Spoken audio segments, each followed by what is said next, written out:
They say hunting and fishing can be dated back more than 2 million years.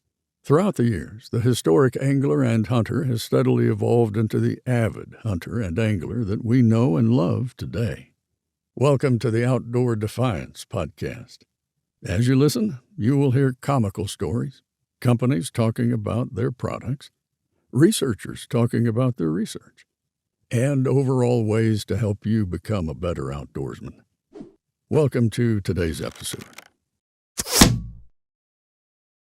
What up, everyone? It's episode 9, and if you're around Oklahoma, you see smoke. We might have the guy with us that's causing a lot of that smoke, and this is one of our good friends.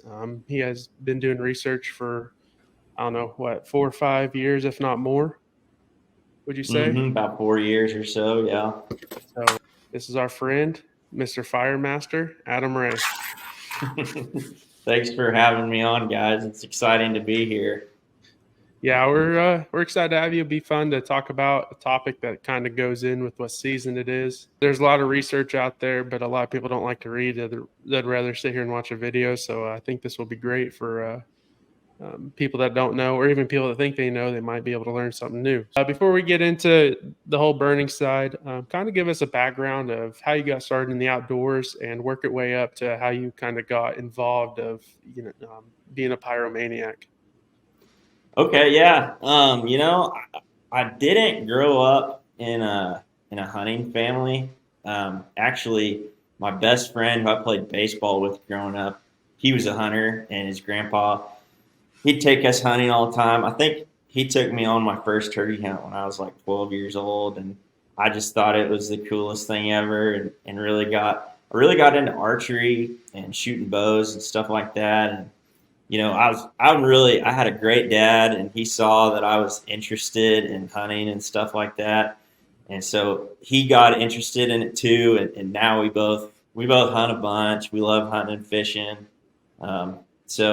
We've grown up with a couple different deer leases around northeast Oklahoma and stuff. And, that's something him and I do now. So, I've been hunting for maybe about 12 years now, 12 or 13 years, and do a lot of archery hunting. I've got a bird dog, so we go hunt quail and pheasants and stuff like that. Love fly fishing. I usually use a lot of feathers I get from pheasants and stuff, tie flies. But really and truly, I love being outside my entire life. When I was younger, I remember being really interested in hearing stories about different wildlife species. Like bears would go and hibernate, and deer and elk would rut at certain times of the year. Just stories like that kind of always interested me. And I started. Mom and Dad were gracious enough to get me to go to college and pay my way through college, but I didn't really know what I wanted to do at first, and so I started out as an ag business major because I figured, that's a pretty general major and stuff. And so I started doing that and just wasn't really super excited about it. And then my mom, I was talking to her about it, and she had the website for Oklahoma State University pulled up, and she's like, well, what if you did natural resource ecology and management? And I was like, yeah, that sounds kind of cool.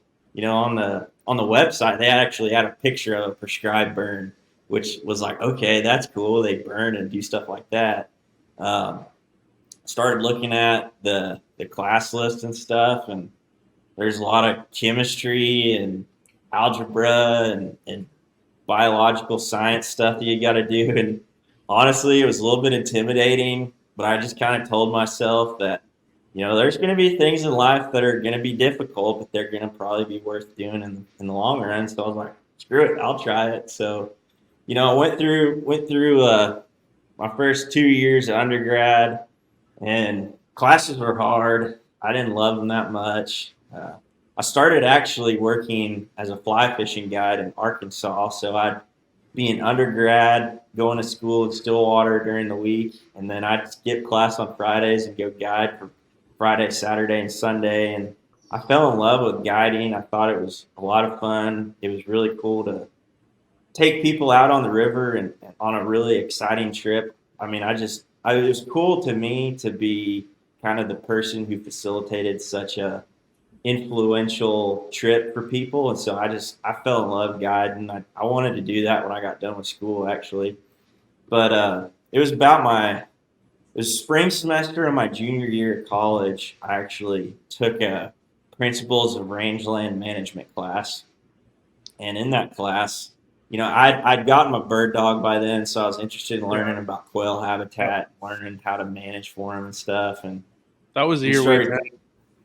yeah, it was. That was the year we met because I remember you just got axed as a puppy, and we were at Sunnybrook Church for their outdoorsman deal. Yeah, I remember that. Yep. Yeah. I remember you when you told me that you were changing. You're actually that night you were telling me that you were changing your degree. I remember that. Yeah, that was big. I didn't want to, but I just was like, man, I think I need to do this. But yeah, so I started taking classes. So my undergrad degree is in the interim department, but it's focused on rangelands.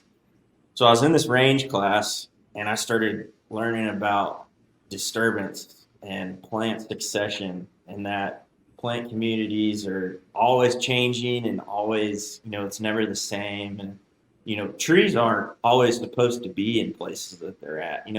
For the longest time, you just drive around looking outside at nature, and it's like, oh yeah, that's supposed to be a forest, or that's supposed to be grassland and stuff like that. And I never really, until I started taking those classes, I never really understood that, as far as wildlife management goes and managing like native habitats and stuff, we can actually do a lot of work and create habitat. So I started getting really excited about that, and then took introduction to prescribed fire and learned about how you can use fire as a tool to manage the land. And my professor and now my master's advisor, John Weir, he really sold me on using fire as a land management tool. So I started doing that, and then I remember I took advanced prescribed fire, where you actually go out in the field as a class and you go do prescribed burns.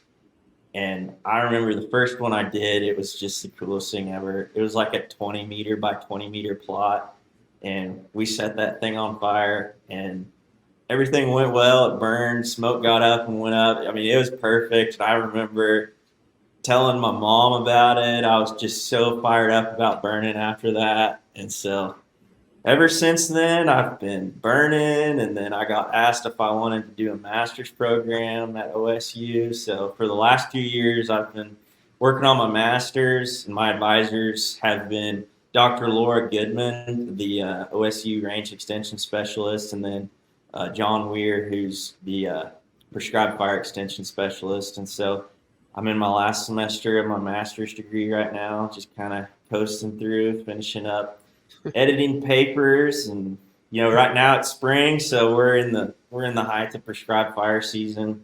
So if I'm not in the office, I'm out looking at a place that we're going to burn here in the future, or I'm trying to burn.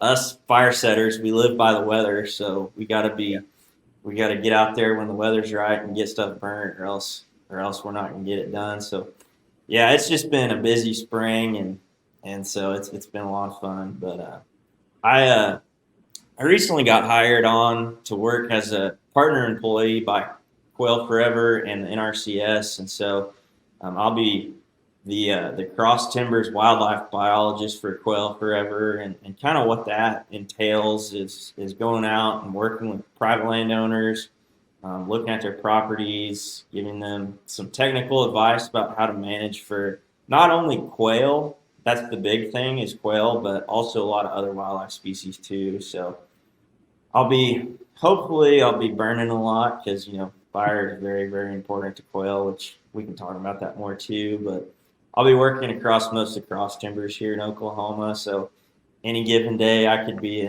somewhere in northeast Oklahoma, parts of southeast Oklahoma, central Oklahoma, southwest Oklahoma, anywhere in between really. So yeah, that's kind of a little bit about me and kind of what I've done and where I'm going. So now, Gunnar, you took was it the same prescribed burning class as Adam, or?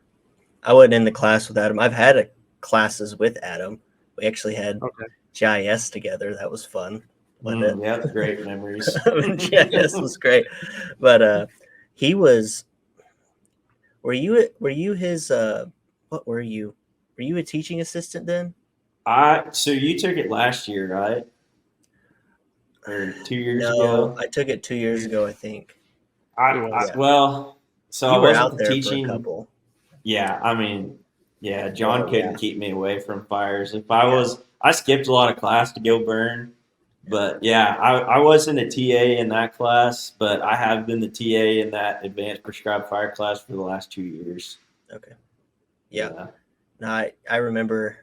Yeah, I remember you coming out. Every burn I was on, it was just like, Adam, hey, this is Adam. And like, yeah, he's like, oh yeah, I'm here, guys. I'm like, yeah, Adam's gonna be here for about every burn that we got going on. But yeah, no, those classes are great. I love those classes. Yeah, so much fun.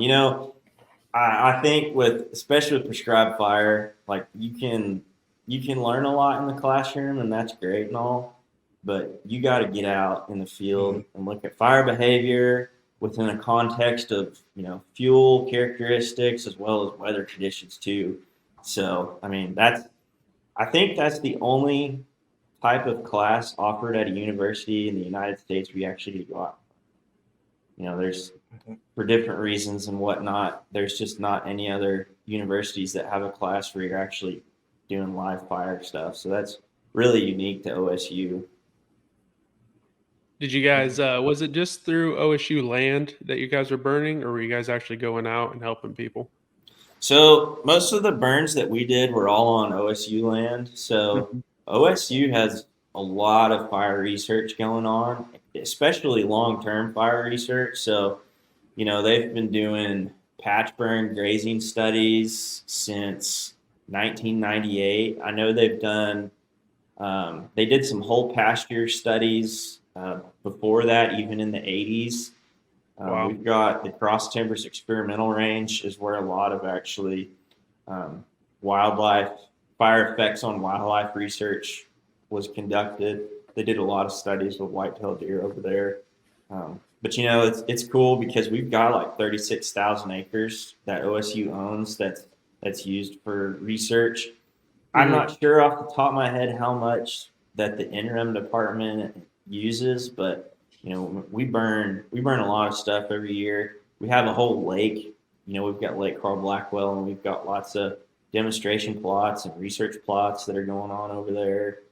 So we do a lot of all of our burning that's involved with OSU is on OSU land. Yeah. Is there any other universities that actually have these classes that you know of or are in depth with burning as OSU is?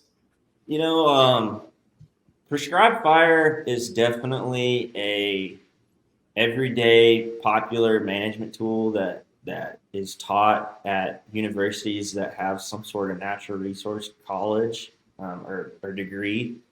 But I think it probably more often than not it just gets talked about in the classroom as something that you can do. I don't think I've seen some folks from different universities who get to go observe burns, which is cool. I mean, that's great. We should be seeing fire, but actually getting out and putting fire on the ground and stuff like that, learning how to run a drip torch, monitoring fire lines, any kind of suppression tactics and stuff. Like, I'm not sure if there's any other place besides OSU where you get to actually go and do that. That's interesting. Yeah, I never really thought of it like that, but yeah, that's pretty cool that OSU has that hands-on practice because, like you said, you can learn all about it in class, but you got to go out and learn about it when it comes to burning. But there's a lot of aspects that I feel OSU provides for my time there that are more hands-on than just learning it in the class. And definitely fire was one. So in insects, I mean, there's plants, there's lots of stuff at OSU. So if you guys are thinking about going there, I think all three of us can say go there, even though Gunnar likes to say he's the other whatever crappy school fan he is. So, oh my goodness. But anyway, so we can go back and look into the Bible. You can go back and look in any history, and we all know in any little kid movie, dinosaurs. We've always seen fire. So, kind of describe the history of fire and how it became such a essential tool to be able to manage Yeah. the land. Yes.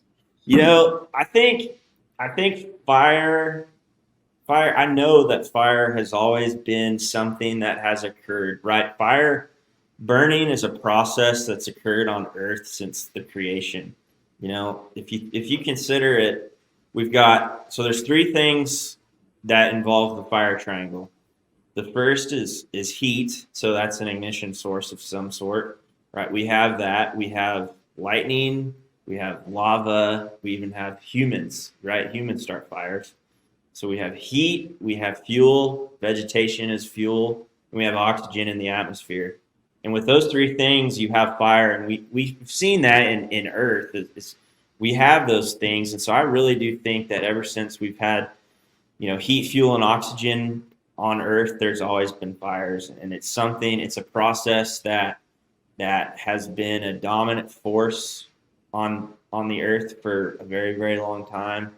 I kind of touched on ignition sources, but here in the Great Plains, people think that lightning starts a lot of fires, and in places it does, right?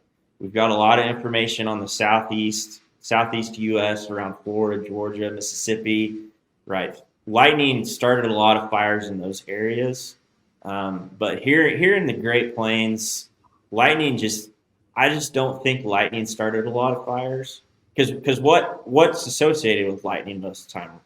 Rain, so sure, maybe trees got ignited by a lightning strike, or maybe there was a sky to ground connection with lightning that started a fire, but they probably didn't get very big because of rain. It usually, burn a little bit and then go out, and so I think, and I have evidence to prove this, but really humans and Native Americans were the people who were the fire setters historically. There's a lot of evidence in historical accounts. One book that it gives a lot of evidence of Native American burning is a book called A Tour on the Prairies by Washington Irving.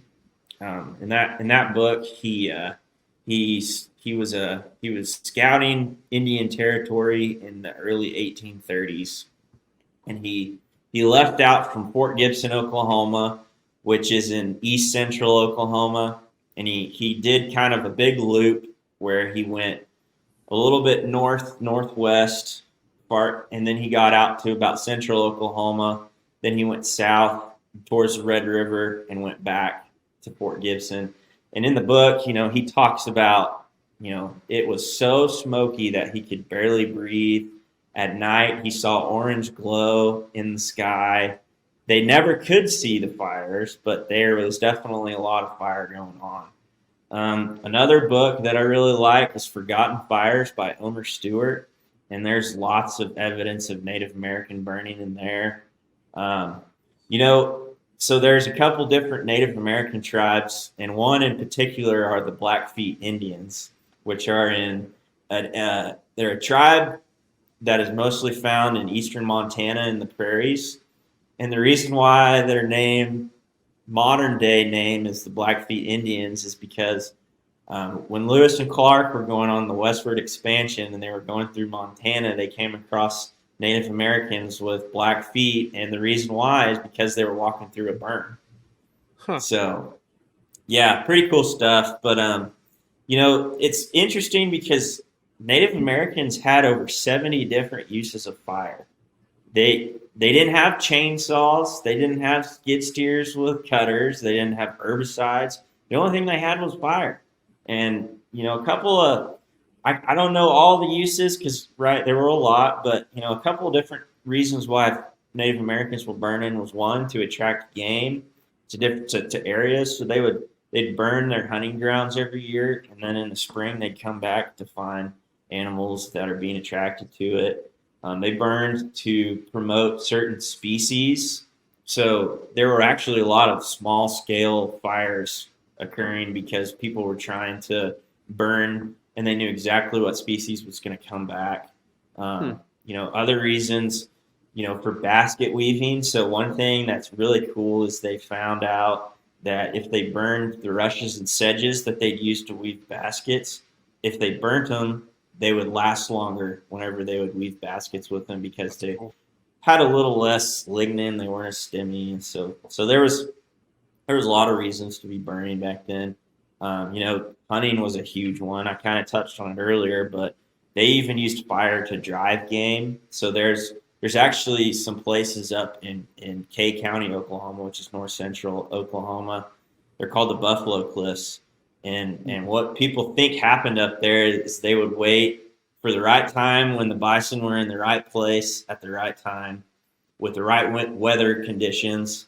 So probably they were mostly looking at wind directions whenever they were setting fires back then, because they didn't have to stop them. So, but they would set fires to drive game off those cliffs, and so that's pretty wild. But yeah, so some of that stuff happened. So, it's pretty cool. And the thing about all of that is the land looked a lot different than it does now. And in some of those books, like A Tour on the Prairies, they talked about getting lost in the prairie. Do you think we could get lost out here today? No. Probably not. Because it all looked the same back then. It was just a sea of grass with a couple scattered trees. It was very indicative of Crosstimbers type habitat. But now we've got cedars invading left and right. We've got unmanaged forest, oak forest, and stuff like that. You can't even see through half that stuff. But we've gone through about 100 years of fire suppression, and that's done a lot of damage to wildlife species, to water. We've lost a lot of plants that rely on fire.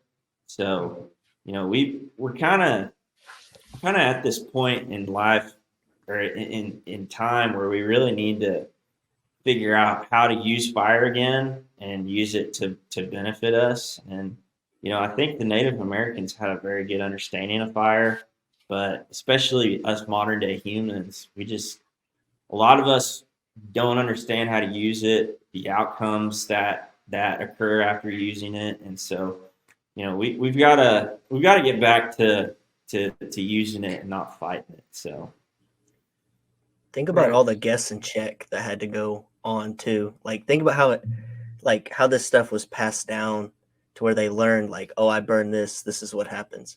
It's just cool to think about the evolution that happened with fire itself and how it shaped these people across their landscape. I agree with you. And it's interesting, we had a group of folks in Stillwater yesterday who were wildland firefighters, and we were showing them all our fire stuff, and we kind of got done and wrapped things up, and we were just kind of spitballing about how do we get more fire on the ground, how do we we're advanced in our careers. It's not like we're going to make these crazy changes with using fire and stuff, but what do we do? And one person kind of piped up, and he's like, we're probably not going to be the generation that makes the change with using fire, but it's incredibly important that we take what we've learned and we give it to the next generation. A cool thing. So I work with PBAs, and so we have, which PBAs are landowner cooperatives for using fire, and so anybody who wants to use fire can come out and help us burn, and we'll help them burn. But the other day we were burning on Sunday. It was perfect conditions to be setting fires, and I usually I was asking who all was going to be there so I could have a good idea of who's going to be able to help. And one of these guys said he was coming and he was bringing his 4-wheeler and sprayer, and that he had an 11-year-old drip torch operator coming with him. And that's cool, man. I mean, we need to do that kind of stuff. We need to be showing younger folks that this is important, that this is something that is necessary to manage our lands, and then also just how do we use it? How do we use fire? So I definitely didn't know about fire when I was younger. So it was it's a new experience for me in the last 3-4 years that I think it's been incredibly valuable. So Yeah, one of my favorite memories growing up is we used to burn. My family has, I don't know how many thousands of acres that we leased or own out in this area, and we only had the 160 at the time, but it was right in the middle of everything. So we would all get together, and the right wind would blow it towards the river. Well, that's a natural fire line, but so it couldn't go any farther. And we burnt like 4 or 5 mile sections together. And one of my jobs was to go along with the main fire chief and start it up. And that's like when you said that 11-year-old. That's one of my favorite memories was being able to start this up, and at the end of it being like, wow, that's cool. I started all that. And definitely, yeah. So that ties back in with teaching the youth. And you said we might not be the generation that changes it, but from my dad talking to where we are now, there's definitely a different concept of fire too. So yeah, we are still seeing a change in how people think of it. And if another funny story on that is this weekend I was burning Sunday too. I only have give or take 6 acres, we'll say, at my house, and 3 of it's kind of overgrown. So I burned it this weekend, and I kind of live in a neighborhood with older people. We're probably we are the youngest people in this neighborhood. Everyone else is retired. And I haven't met most of my neighborhood. And I started that fire, and I met the whole neighborhood that on Sunday. And 2 people that came up were borderline jogging over to me. And these people are probably in their 60s or 70s. If they ever listen to this and I'm way off, I'm sorry. But they're like, "What are you doing?" And I'm like, burning this place, because I was like, I have no other way right now to manage it. And I said, look at this brush. I was like, it's going to take me hours to clean this out, haul it off. And I said, when I can burn it. And they're from Colorado. They're like, anytime we see smoke, we get scared. And I was like, oh, and I told him, how when all morning I burnt a border and all this. And then it was pretty cool because it went from they were nervous to they're wanting to learn more about it. And at the end of it, he was like, well, maybe you can come over and help me burn my place someday. So that was pretty cool to have people coming to me freaked out, turning around, leaving with, hey, come help me burn my place now. So that was cool to see.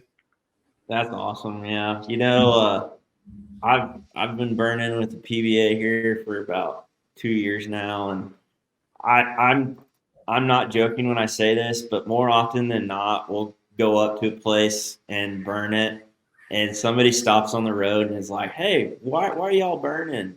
And it's like, well, we're burning for livestock production, or we're just trying to kill some cedars or whatever. And they're like, "Well, I got the place, a section over. You guys think we could burn that sometime?" And it's like, well, sure.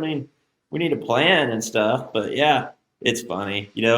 We were burning a couple of weeks ago. Actually, a couple of days after those big Texas wildfires, we had a good day where the weather conditions fit our prescription. So we get out there and we're burning, and we've rung the fire out, and we're all sitting around watching, just checking on stuff. And this lady pulls up, and she comes up and she says, "Are y'all out of your mind?" We're like, "Well, no, not that I know of." And she's like, "Why are you guys burning on such a windy day?" And it's like, "Well, we've watched the weather and checked, and everything is within the parameters that we needed to burn this place safely. And we're out here burning to reduce wildfire risk. We're getting rid of fuels by burning." And her demeanor completely changed. Like, "Oh, well, that's great. I'm glad you guys are out here doing this. We really appreciate it." So, it's funny because a lot of what people think going into natural resources is that you're going to get a job where you don't have to talk to people. You're going to work with plants or work with animals or whatever. But a lot of the job is talking to people. I'm sorry, but and in prescribed fire class, there's like a big emphasis on public relations with burning. And, we burn off highways, we burn off county roads, we burn near houses all the time. And, that's something that you have to manage as a fire boss, is what are you going to do with the traffic? Or, you got to call the fire department, make sure nobody's calling in smoke that's actually your prescribed burn that's completely under control and going well and stuff like that. I mean, it's a big thing, and I've had several people call in our fires thinking it's a wildfire and getting a call back from the fire department asking us if we're okay. And it's like, yeah, we're good. Or, lots of people stop and ask if we're doing fine, or is this a wildfire? And we're like, no, it's a prescribed fire. We're out here under certain conditions, burning a specific piece of land. Everything's hunky dory. So I don't know. It's funny. People are just kind of crazy sometimes, but that's a big part of it, is managing your people. Yeah. So you talked about already, burning cedars, and we've mentioned helping wildlife and livestock. So let's roll into that. Kind of tell us, how does it benefit those things? Yeah, well, so I accidentally left this out earlier when I was introducing myself, but a lot of my master's research has been on how fire affects different wildlife species. So it's mostly focused on species here in the Great Plains.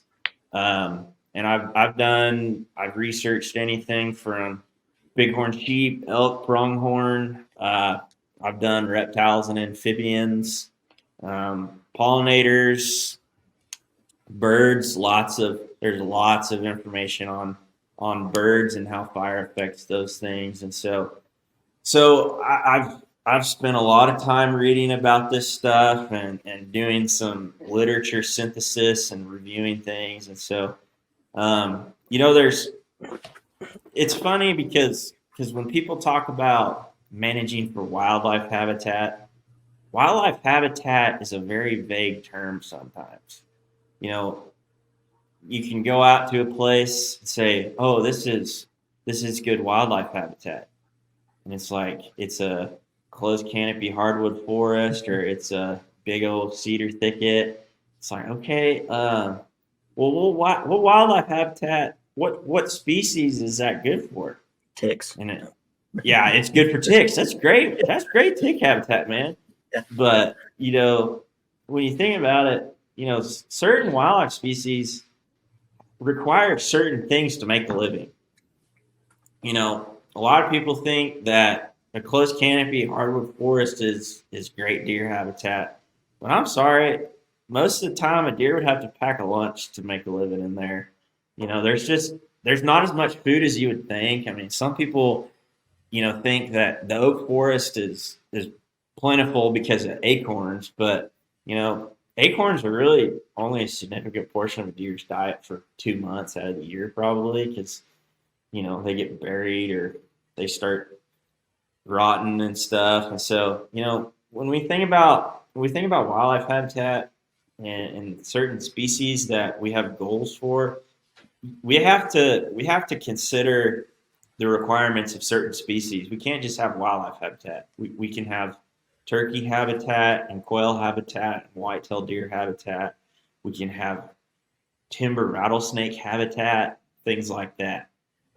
You don't like timber rattlesnakes?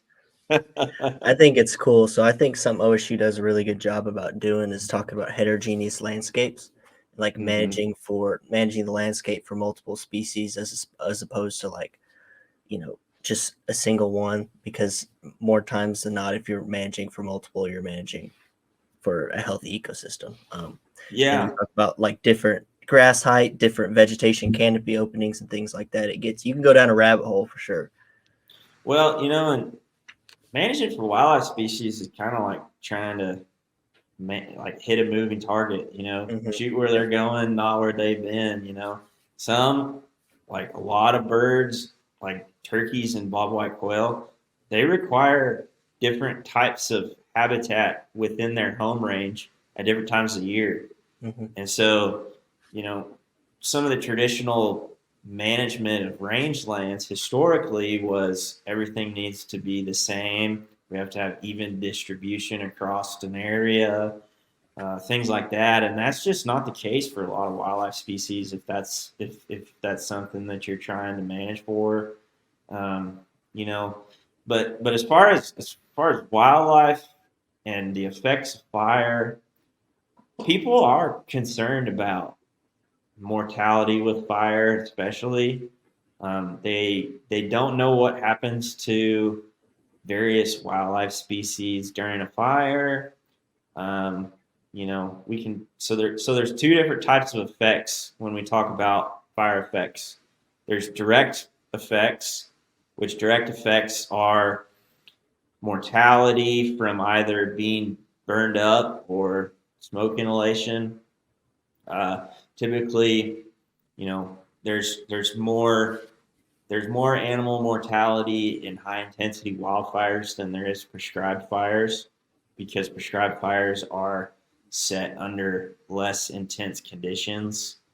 Now, something really interesting is that although there has been more evidence of more direct mortality under wildfire, really and truly there's not much mortality as a whole if you look at it from a bigger picture. So a really good example of that is the fires that happened in Yellowstone back in the late 80s. I think it was 1988 when those fires happened. And they say that I think about 6 million acres burned in a summer up there. Wow. It burned about 45% of the greater Yellowstone ecosystem. Very intense. It was dry, lots of bad fire weather.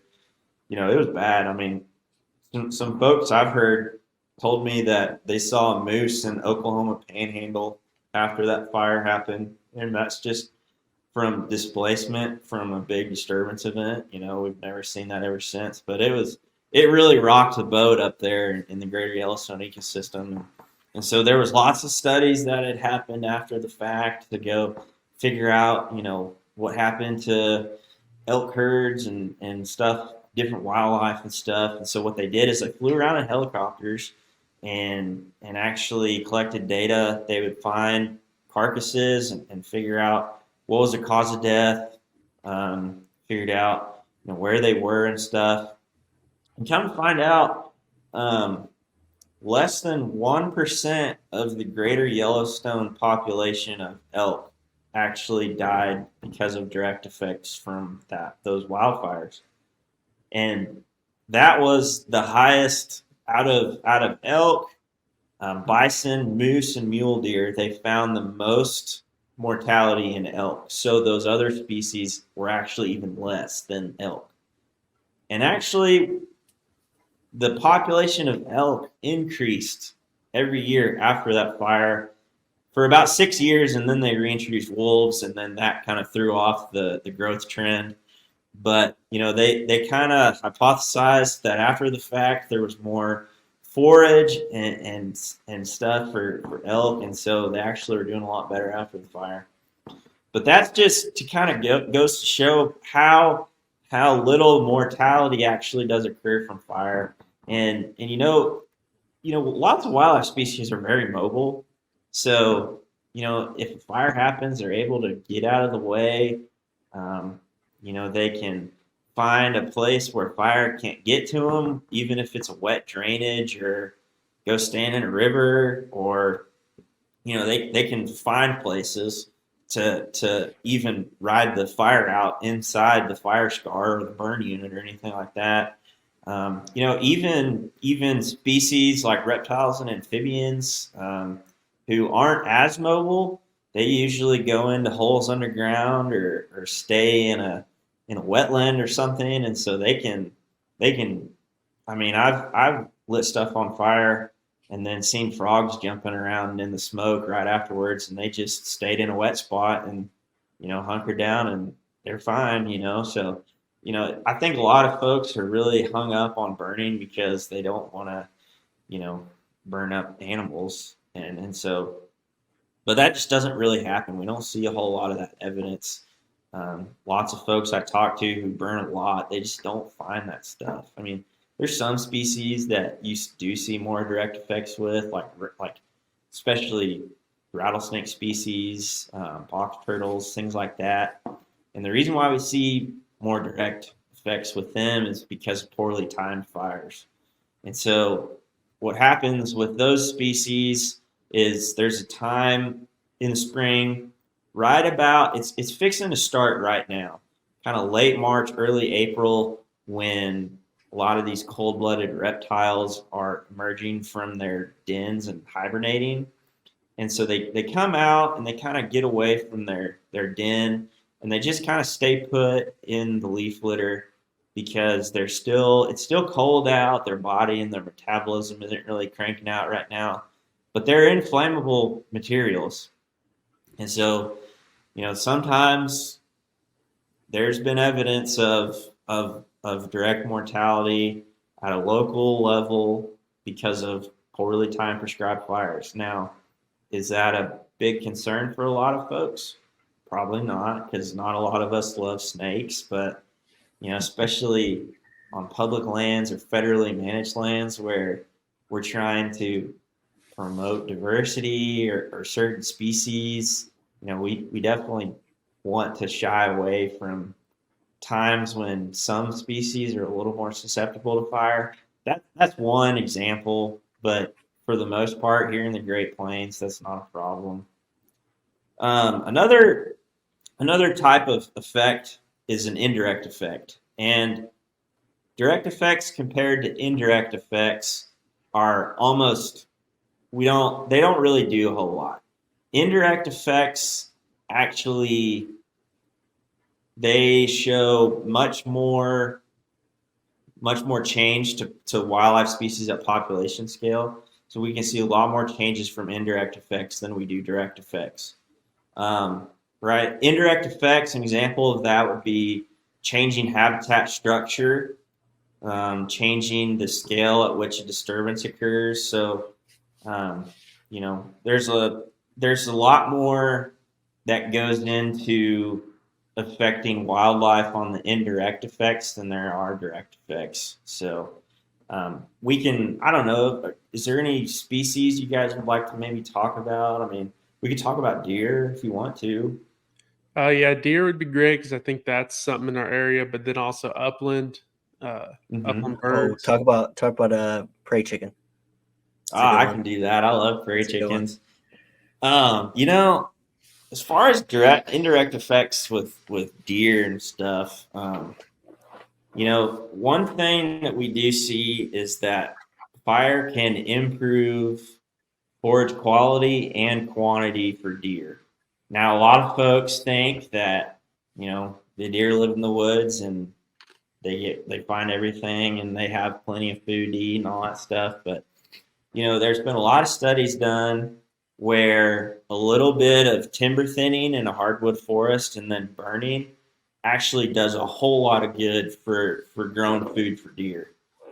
Some studies have shown at almost 8 times as much forage in a thinned and burned hardwood forest compared to just a check forest, like no fire, no timber thinning. And Isn't there a percentage of when you talk about acorn timber? Isn't there a percentage of trees that actually are producing the main crop? Yeah, not every tree is going to produce a crop every year. Off the top of my head, I don't know what the percentage is, but I think typically, through with disturbance and things like that, cutting some trees and allowing others to grow, I mean, you'll see an increase in acorn production through that. Yeah, why I brought that up, I saw an MSU university guy. He was talking about that, and he said, I forget the percentages as well, but he said, if you're trying to get those trees to thrive, and if they're having to compete, you're actually hurting yourself versus you are helping yourself to making the trees that are going to make the better acorns.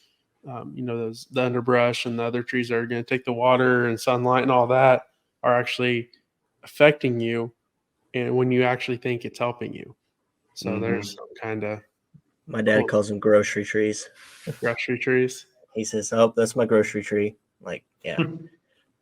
There's some evidence that shows that like the older trees, like older oaks, the larger ones, they're just not as productive as younger trees that are actively growing and stuff. And so, although the big old gnarly witched out blackjack, may not even produce as many oaks as some of the more, middle-aged trees and stuff like that. So but yeah, I mean, with deer and stuff, I mean, lots of folks think that, acorns are the primary food source, but it's really not. And it's forbs. That's a fancy term for weeds. Pokeweed, ragweed, partridge pea, stuff like that. The stuff that you spray in your cattle pastures, that's the deer food. And, by allowing a little bit of sunlight to get into some of those stands and disturbing the soil a little bit will really stimulate and invigorate a lot of those plants that deer actually like, so yeah, I mean, that's, and of course there's also soft mass trees, persimmons, stuff like that, sand plums. Deer love those things, and they definitely get outcompeted in some systems with whenever there's not disturbance occurring. And then you're also talking about when you're clearing out the timber. It's some things that some people don't think about, and I really saw it in my own backyard, is the suffocation of the leaves that are left over for years. Mm-hmm. I mean, I had anywhere from 8 to 10 to even a foot of this. I mean, years of leaves back there, and I have no grass back there. So when I burned, it just looks like just a dirt pasture now. So it's unreal to even see the effects of. I don't even know. I would have to say 5, 6, 7 years plus of leaf collection back there. Yeah. Well, and the cool thing about that too, and I think you'll see this once we kind of really kick off the growing season, is that's going to be a really good bedding area. I mean, there's going to be a lot of cover in there. So with woody plants, especially in like hardwood forests, like here in Oklahoma, we have the Crosstimbers. So that's kind of the system I'm most familiar with. But whenever you burn woody plants, they resprout. So they resprout from buds around the base of the tree, and it increases a bunch of stems. So stem density just goes nuts after a burn. That's where I find a lot of deer beds. It's in areas where there's good woody cover and it's thick. There's lots of stem density. So, I mean, yeah, that's. People don't think you need to burn the woods for deer, but just from like a bedding or fawning cover aspect, I mean, periodically it's good to burn the woods. Yeah, it's cool. It's just seeing everything that kind of flocks to that. And I know I'm going to kind of veer a little bit here, but when the birds of prey aspect of it too, as they follow kind of the fire lines sometimes, and they're looking for stuff running out or looking for things to eat. It's also insanely cool. And like everything that uses the fire directly and indirectly. It's just, I mean, if you're not there, sometimes you don't see it all, and if you're not there afterwards, you don't see it. But it's insane. Yeah. I got a kind of a cool story, kind of on the birds of prey thing. One time. So a lot of birds of prey, like hawks and eagles and stuff, they migrate right about this time in the spring. They come from Mexico and start heading north. But so we were out burning a unit, and it was probably 80 acres or so. And I remember when we started, there was not a single bird in the sky. And then we got going. And we started burning, and we got that unit wrung out. So we got fire all the way around the entire thing. It was burning in on itself. And I remember looking up, and there were 13 hawks just flying around in our smoke plume. Yeah. And it's crazy because, small mammals are their prey item. That's what they're kind of looking for, cotton rats, field mice, stuff like that. And during a burn, or before a burn, they're out in the grass in those fields where they have got all that great cover and stuff. And then, they detect the fire somehow, and they burrow underground and they survive the fire, which is really cool. But then they come out and there's no cover. Our whole world's changed, And so it's really funny. We were burning last week, and I saw this hawk flying around, and he swooped down right behind the fire and got him a mouse or some kind of small mammal. But yeah, I mean, that's evidence of birds of prey being attracted to smoke plumes just from a unique opportunity to go hunt in that burn. So yeah, that's super cool. But What aspect of burning, kind of goes in place when it goes into weed management, into better bedding, more in grass versus timber? I think it's funny you say that. A lot of people don't think that the prairie is good bedding cover, but it is. I mean, if you think about it, I mean, there's evidence that you know uh, windbreaks actually are an ecological trap for fawns. So what I mean by that is coyotes seek out those windbreaks and hunt through them trying to find fawns, and they don't because it's a really easy place to find them. As compared to a big open grassland, you know, fawns do bed up in tall grass, and it's hard to find them because it's a whole lot more, it's a whole lot more difficult. It's a lot more complex. It's hard to see through it sometimes. It's like finding a needle in a haystack, really. Versus, oh, I'm gonna go check that cedar tree and see if there's a fawn under it, kind of deal. Yeah. So yeah, but when we talk about managing for certain species with fire, there's a couple of things that we can tweak in a fire prescription to benefit deer.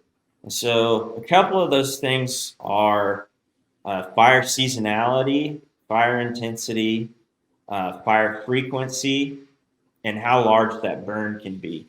Okay. The number one thing that we can change in a fire prescription is fire frequency. That'll allow us, fire frequency does the most change on a property as compared to, fire intensity and fire seasonality. That aspect of how frequent I put fire on this property is going to have the most impact on changing the plant community and the composition of the plants. And so a lot of the science behind that is saying we need to be using fire every 4 to 7 years on sites if white-tailed deer are our main objective.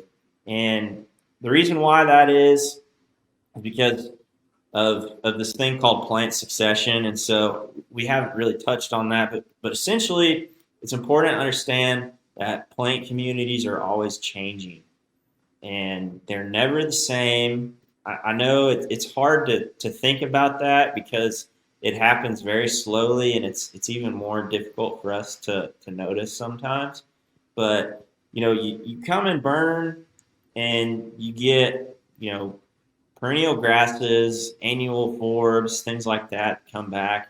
And over time, you begin to see more perennial plants develop. Sometimes you don't even see some plants until 2 or 3 years after a disturbance. And then if you get even farther along on that time span, you start seeing woody plants develop in those places. And so, one thing to consider is we don't want to have a super frequent fire return interval on a place if we're trying to manage for deer, because they do thrive on some woody plants to produce hard mass. Some of a lot of bedding cover can be in intermediately disturbed sites, creek drainages, things like that, where there's some woody component of cover and things like that. So, yeah, that's the key when considering how am I going to use fire on my property. It's definitely going to be how often and then what time of year, because there are different effects at burning in different times of the year. And so, kind of the general rule of thumb for that is, warm season grasses are most benefited from burning in the springtime during the quote unquote dormant season. And then during the summer, you see a lot more a response from forbs. And so actually summer burning is really attractive wildlife. The time to be burning if wildlife are your main objective, because lots of the plants that those species use as food is being promoted in a summer burn. We talked about upland birds like your prairie chickens, even turkeys and pheasant and quail. So what are some benefits for burning for birds, for upland birds? And well, let's talk about prairie chickens for a little bit. So we've got 2 species of prairie chickens here in Oklahoma. We've got lesser prairie chickens in western Oklahoma, parts of New Mexico, southern Colorado, southwest Kansas. We also have greater prairie chickens, and we mostly really only have them in northeast Oklahoma, around Osage County. And prairie chickens are really interesting because their home range is really large. I think it's about 20 to 30,000 acres is the home range of a prairie chicken. I mean, that's a big chunk of ground. And the thing about prairie chickens is they are very sensitive to any vertical structures. A vertical structure could be a tree, could be a windmill, could be a power line, things like that. And some of the research that they've done has found that prairie chickens will not use an area if there is a tree within 2 miles of it. That's pretty crazy, right? yeah, So, just that fact alone, and there's not a lot of places where there's suitable habitat for prairie chickens, And the thing, we've touched on this with some birds, but prairie chickens and bobwhite quail and turkeys, we said this earlier, but they need different types of habitat at different times of the year, or they need different stages of succession at different times of the year. And so, there's a couple of different types of cover they need. First and foremost, the most limiting factor for greater prairie chickens, quail, and turkeys is brooding cover. And brooding cover is indicative of recently disturbed sites, recently burned sites, which we don't have a lot of those, unfortunately. But it's got a lot of bare ground. It's got a lot of single-stemmed forbs like broomweed, ragweed, things like that attract bugs, which the chicks have to, their digestive system isn't developed enough to eat seeds and stuff, but they eat insects because it's more digestible, and also the nutritive quality of insects at that time is a lot better. And so that's their main food source that time of year is when they're young, is they need bugs. And the other thing about it is those recently disturbed sites that have lots of bare ground and single stem forbs, if you get down on the ground and you look, you can see through them. A lot of that, undisturbed tall grass prairie, that rank grass. I mean, if you're a quail chick, if you're the size of a ping pong ball, it'd be pretty hard to walk through some of that stuff.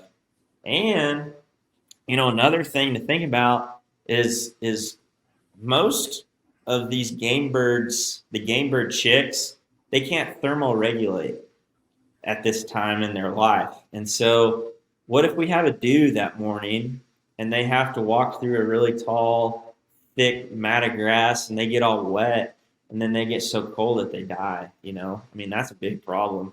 So when prairie chickens are born, they have a yolk, and the yolk, a lot of folks think that the yolk is actually the bird, but it's not. The yolk actually holds all of the nutrition for a bird. So it gives it about 48 hours time of food from when they're born, and it gives them about 48 hours to go find brooding cover or a recently disturbed patch. And so they have a really short time to go find brooding cover, and so it's tough to make a living out there these days if you don't have that. I mean, it really is, And I didn't really describe this great, but lots of these ground nesting birds need nesting cover.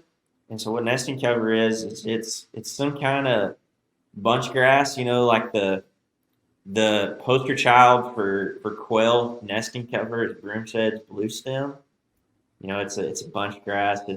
It's really it's concealable, and so and you don't find it unless you find it in places where there's one growing season of ungrazed grass or really lightly grazed grass, and so you need a patch of thick tall grass right next to a patch that's real short that's been grazed hard, and then last, especially for bobwhite quail, you got to have some kind of thermal cover.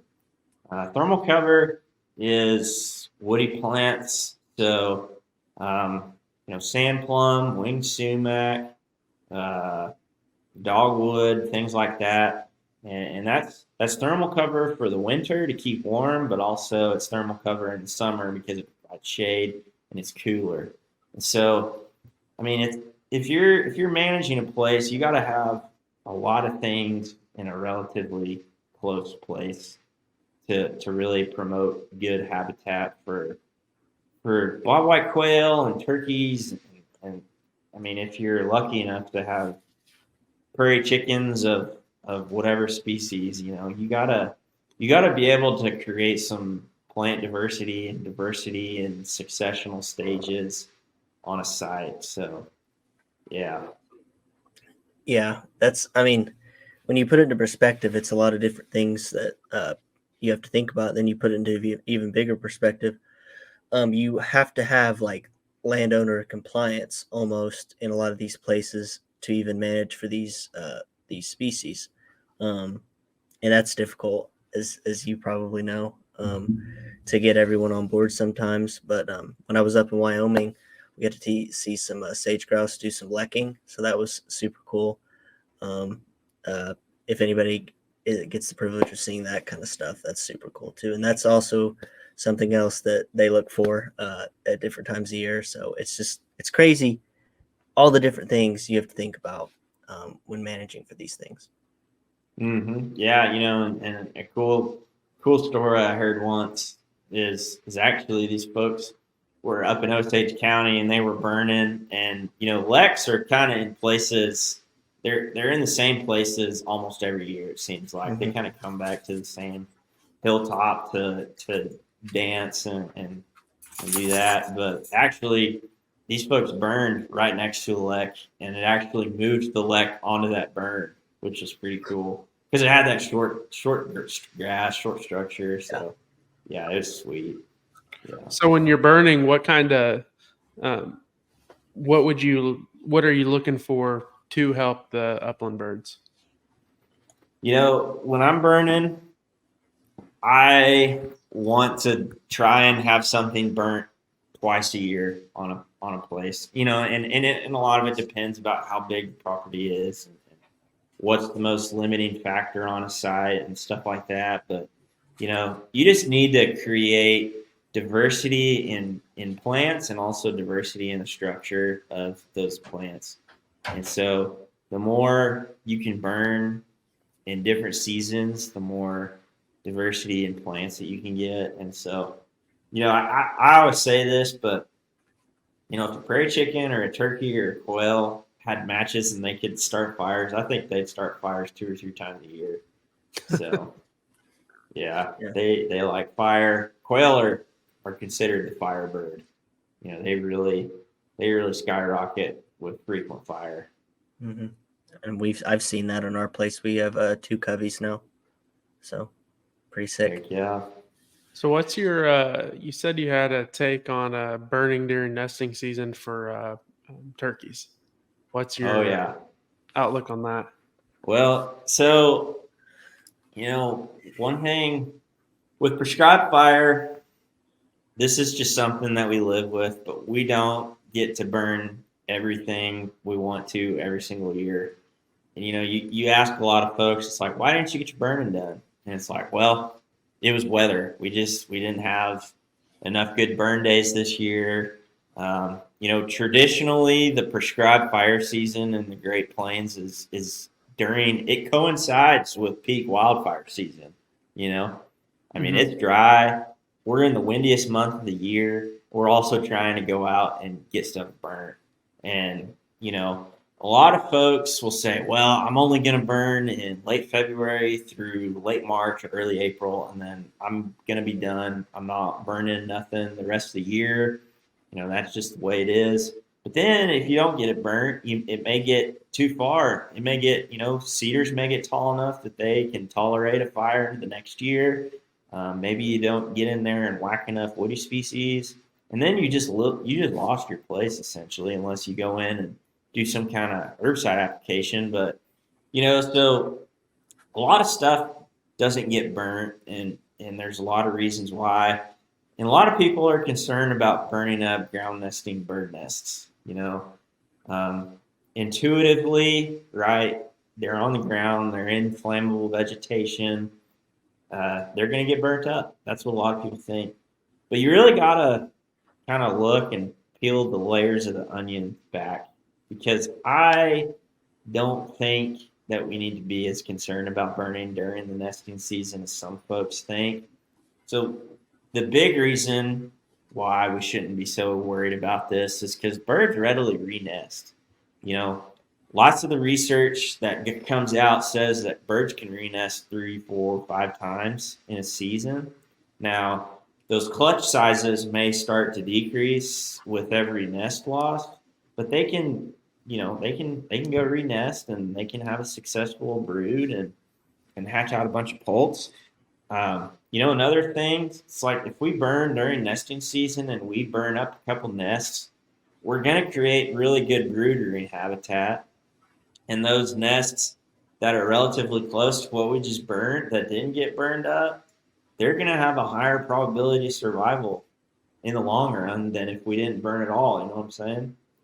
And so, it's like, are we willing to burn up 2 nests to maybe promote the success of 6 or 8 nests around that burn that we just did?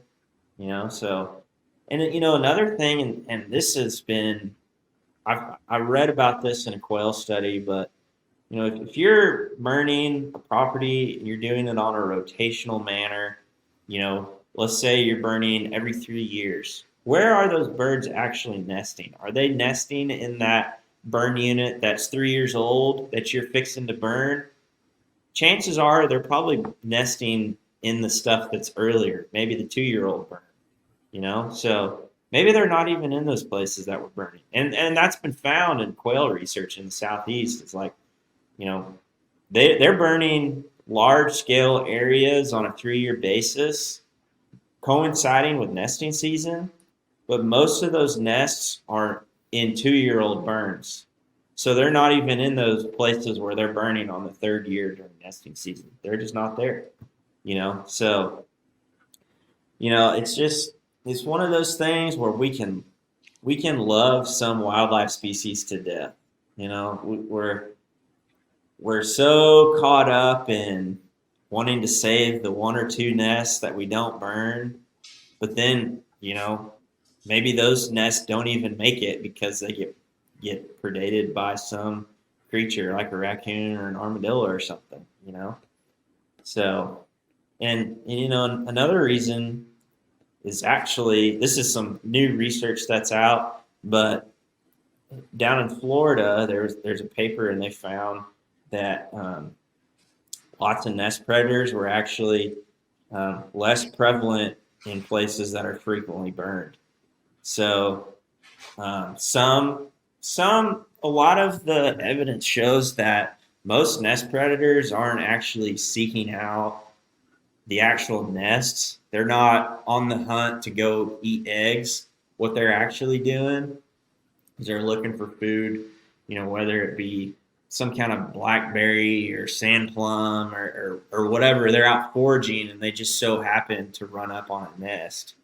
So what if you rotationally burn, and the places that you most recently burned are actually attractive to some of these ground nesting birds, but they don't have the same amount of forage on those sites, and so like raccoons and possums and things like that are actually not even selecting for recently burns, but most of our turkeys are nesting in there. That's something to think about. So I think that there was a whole lot more fire on the ground and at much larger scales during this time than we're setting right now.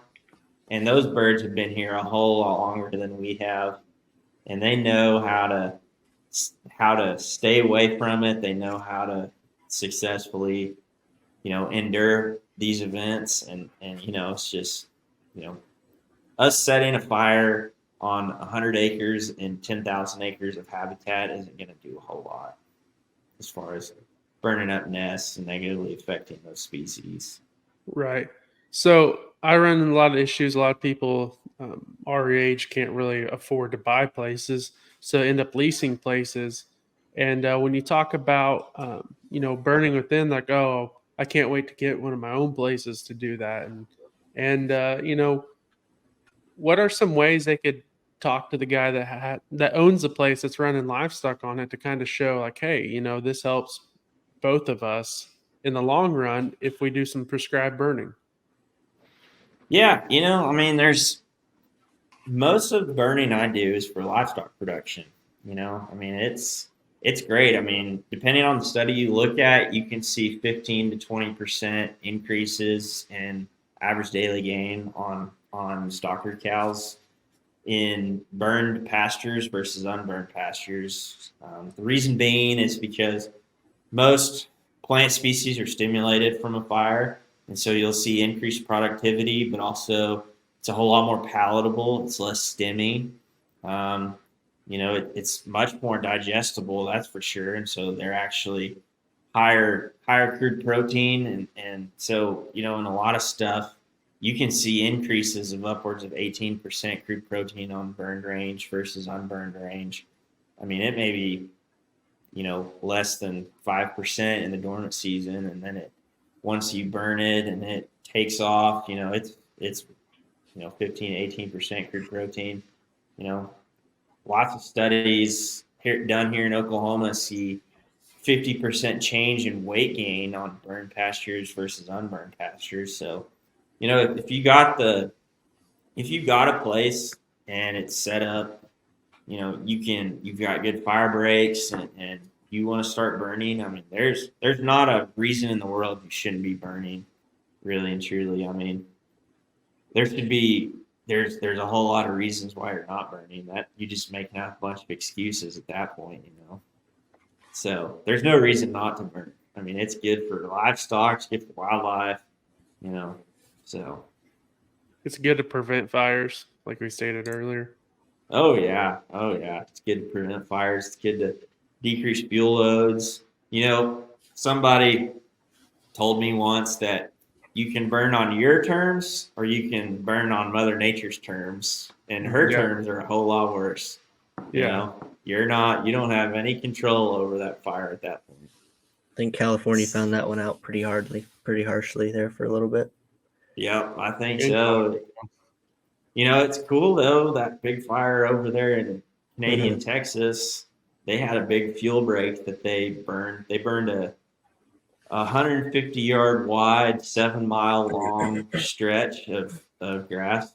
I can't remember what side of town it was on, but it saved a lot of houses. So, yeah, there's lots of stories and stuff where people have burnt something and then had a wildfire run through, and it either stopped it or they were able to, burn more around it, burn off that area that was recently burned and stuff. So, I wish more people would use fire to just mitigate fuels. Cool thing about fire is it's kind of a thinking man's game, you can use it for a lot of different things, and just taking a little bit of time to understand how it works and figuring out how you can use it to benefit you or benefit society. It's a great tool. So we've kind of gone over the livestock and the wildlife of how it can benefit that. Let's go into kind of, what seasons you look for to kind of burn in, and, what conditions are you wanting? Well, I like to tell people that my burning season starts on January 1st and it runs till December 31st. Uh, I think I've burned. I've done a fire every month of the year. Wow. So, the biggest thing, and we kind of touched on it earlier, is dormant season versus growing season fire. And so, dormant season is when the majority of the plant community is dormant. So that'd be most of the time in the winter after a hard freeze, and then until sometime in the spring when we get daylights lengthening and soil temperatures start increasing, and so then we get into the growing season, and so you can see differences in plant composition after a fire depending on what time of year it was burned in. Lots of spring burning occurs for livestock production because ranchers are wanting an increase of warm season grasses for their cattle, and they want to be able to graze most of the growing season, and so that's why so many folks are burning in the spring. But man, summertime is my favorite time of year to be burning. Livestock producers do burn in the summer. I mean, they can. So what we like to do is burn something in the spring and then burn something in the summer. And actually, we've seen crude protein levels in some of our summer burn range in late October be over 10% crude protein. Wow. Which I don't think you can find that anywhere on stuff that hasn't been burned. Yeah. So, you're basically increasing the amount of time that you've got good quality forage on the landscape, and you're decreasing the amount of protein supplement you got to feed through the winter. So Right. that's a big deal. I already touched on it too, but summer burning is really good for wildlife because a lot of forbs and things are promoted through summer burning. A lot more bare ground, excuse me, a lot more bare ground and things like that you can find from summer burning. A lot of people think that burning in the summertime, kills the grass and stuff, but I don't believe that. I don't buy it. I still see plenty of tall grass prairie after a burn. I know some ranchers up in Osage County, and it's hard for them to get all their burns done in the spring because they're in the middle of shipping calves and doing stuff like that.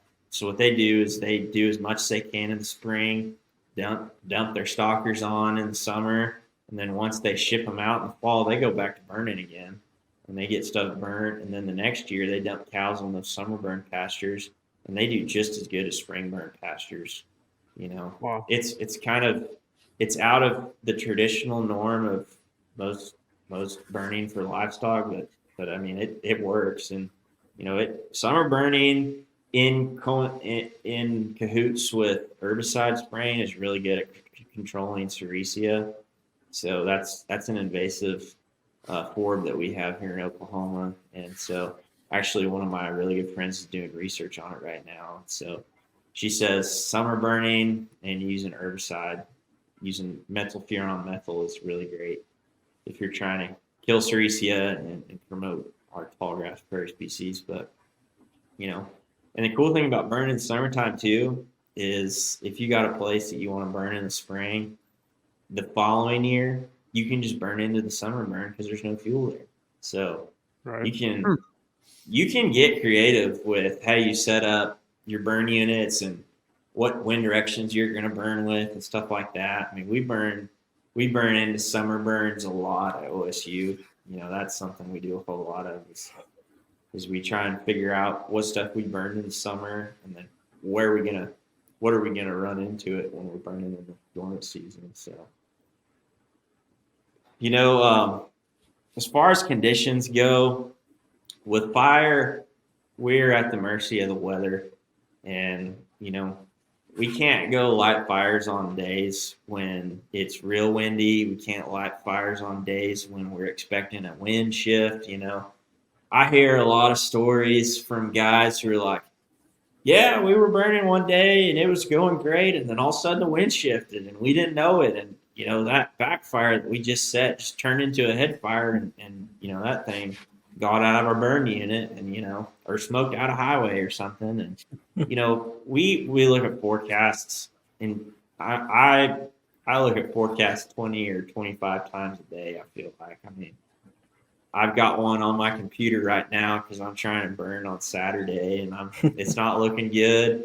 But prescribed fires are fires set on a specific piece of land with specific goals and objectives and specific weather parameters to meet those objectives. And we don't burn when it gets real dry. As far as beginning burners go, I really suggest that you don't burn unless the relative humidity is above 40%, somewhere between 40 and 60%. If it gets below that, the potential for spot fires to occur starts to increase greatly. We don't burn it. A lot of the stuff depends on the unit too, but we really don't burn unless the winds are below 15 miles an hour. And we try and stay above about 4 miles an hour, because if it gets any more light than that, it becomes variable, and you're chasing that fire around, and you don't have you got to have a consistent wind direction to do this right. I've backfired 3 sides of a burn unit before. That's not fun. You're chasing the fire around, making sure it's not going where it's not supposed to. So you do that once and you kind of learn, we don't need to be doing that anymore. Yeah. But yeah, I mean, man, I burn every month of the year. You need to be using fire all the time, especially if you want to get a whole lot of stuff done. What kind of objectives are you looking at when you're burning in, like, let's say November, December? Are you looking at the same stuff as like dormant, or is it slightly different because you're burning, I guess you could say, earlier in the dormant season as opposed to like as soon as it gets dormant as opposed to later in the dormant season? Yeah, I mean, it really kind of depends on what your goals are for the burn, I see a lot of folks burning that time of year, November, December, just getting rid of fuels because, that's dormant plant community. We're getting the same results as a spring burn, but we're also not in our wildfire season, and so, we're doing that. I think as far as increasing plant diversity on a place, burning from late June all the way through October is primo time if you're really trying to increase plant diversity. Some of the research we've done at OSU shows that there's almost no diversity in spring burns. There's no increase in diversity in burns that are done in, February, March, April timeframe. A time of year, if you're trying to really whack woody plants, the best time of year to be burning is September, October. At that, we don't necessarily know the mechanism behind that right now, but hypotheses are that lots of the carbohydrates and the resources above ground in a plant are susceptible to fire at that time. And then if you burn it up and you burn up all those nutrients, you stress that plant out over the winter and then it dies.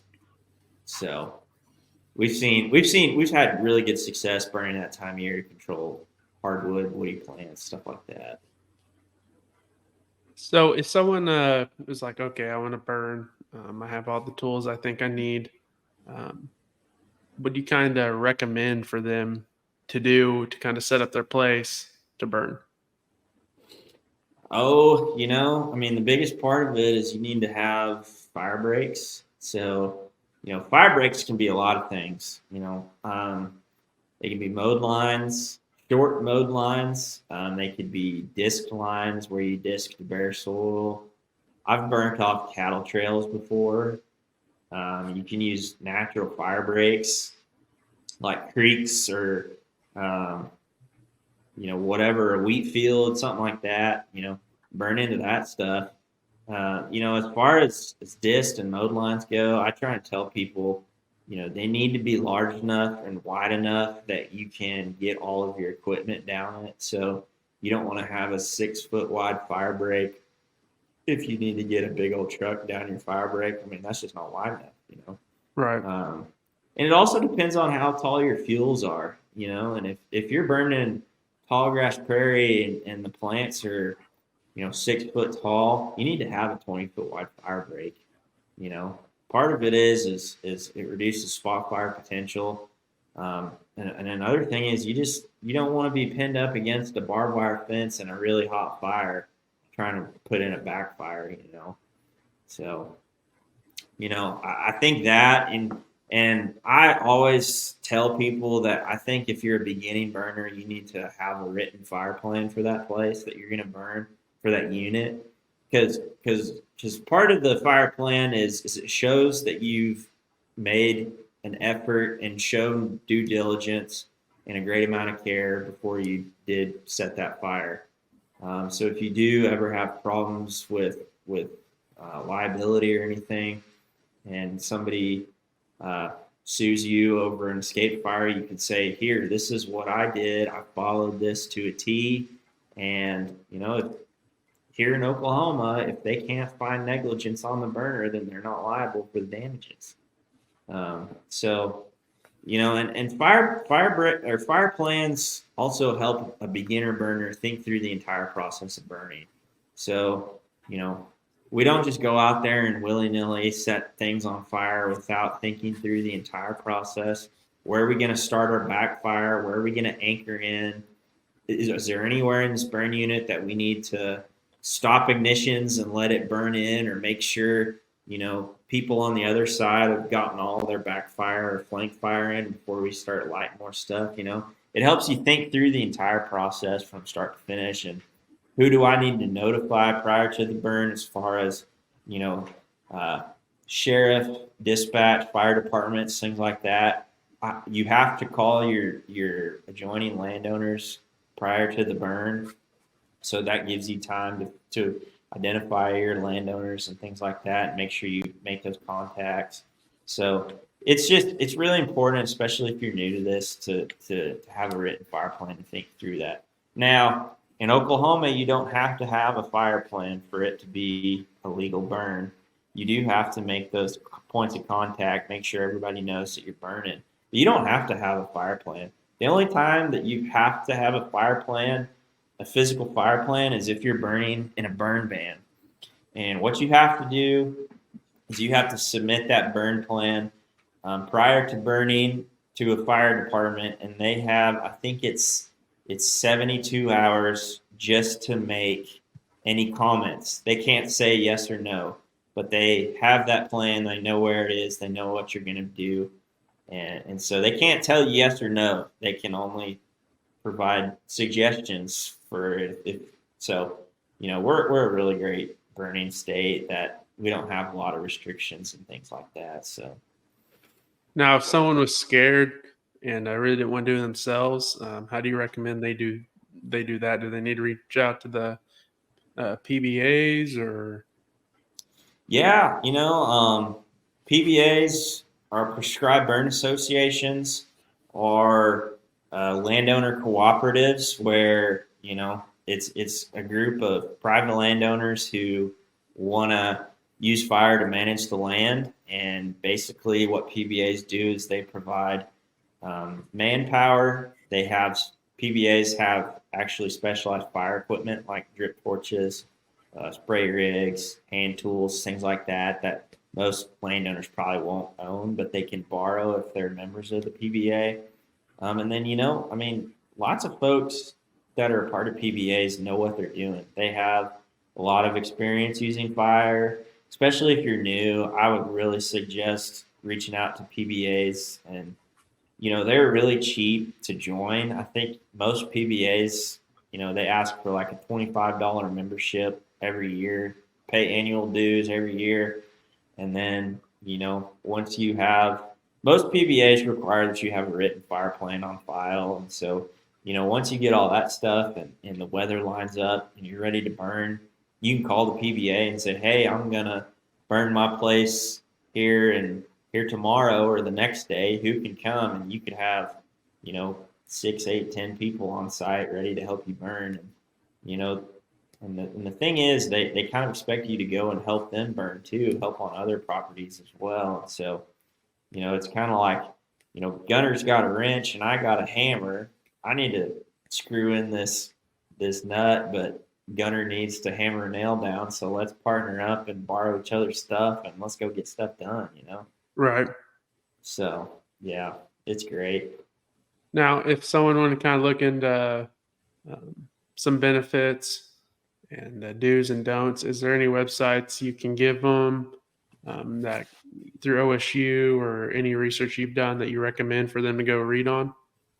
Yeah, you know, I work mostly in the extension department, and so we take the science and put it into a way that's easy to understand, easy to read, easy to apply in, you know, most situations. And so I'd suggest getting on the OSU extension website and Googling prescribed fire. We've got tons and tons of resources on the website. All of my fact sheets about how fire affects different wildlife species are going to be published there here in a couple of months, probably. So those will be available. Oklahoma Prescribed Burn Association is a website if you're interested in getting involved in PBAs. And then, you know, here, once I get going with my new job with Quail Forever, maybe I could come out and be a resource to learn from, and I can help coordinate, you know, prescribed fire and other habitat management practices too. So I know you're transitioning through your college into being able to graduate and work here into a full-time position. And when you hit that position, will you have contact, or do you have contact information that they could reach to you out at? Or well, how would you want I've people to- recently gotten my email address for my new gig, so it is sray, R-A-Y, so it's SRAY at quailforever.org. So you can email me. Hopefully I can access that email here pretty soon. But yeah, I'm pretty easy to find, you know, lots of folks know me, I feel like. So yeah. Also another page to follow would be Oklahoma Lands. It's the Facebook and Instagram and Twitter handle for the Oklahoma State Natural Resource Ecology Extension Department. And so we've got a really great gal who does all of our social media stuff, and we post a lot of fire stuff, wildlife management stuff, and, you know, livestock production things. And so that's a really educational resource to follow as well. So, you know, final parting words for me is that doing nothing is a management decision in and of itself. And there is a big cost to doing nothing here in the Great Plains. You know, we've talked about indirect effects on wildlife, and there are more profound losses, great widespread losses of wildlife species from a lack of fire in here in the Great Plains. And a lot of our threatened and endangered species are species that are fire dependent species, and we just don't have enough fire on the ground. And, you know, it gets a whole lot more expensive with mechanical treatments to manage cedar encroachment and stuff rather than fire. So, you know, if I could say anything, it's that we need to go get out and burn some more stuff. So, Adam, thank you for coming on and giving us your time today to talk about fire and prescribed burns. We greatly appreciate it. I think you gave a lot of knowledge that people didn't know. I've learned some stuff. I hope Gunnar learned some stuff. Anyways, Adam, thanks for coming on, and we'll see you guys on episode 10. thanks, guys. See you later.